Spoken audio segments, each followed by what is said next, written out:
আমার ডুবু ডুবু তোরি কেমনে ধরি পারি আমার হাইলের বইটা খাইলো রে গুনে আমার হাইলের বইটা খাইলো রে গুনে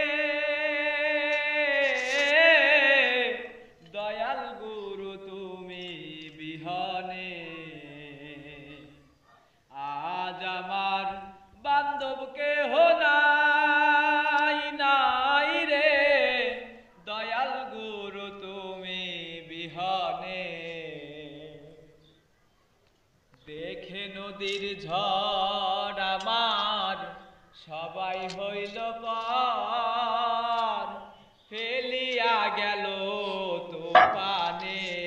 বন্ধুরা, জীবন কঠিন, আপনাদের ভালোবাসা আমার কাছে অনেক। ক্রেহেমেল টিভির চ্যানেলটি সাবস্ক্রাইব করুন, ভিডিওগুলোতে লাইক ও কমেন্ট করে সাহায্য করুন। আপনাদের সমর্থন আমার স্বপ্ন পূরণের পথ। প্লিজ পাশে থাকুন।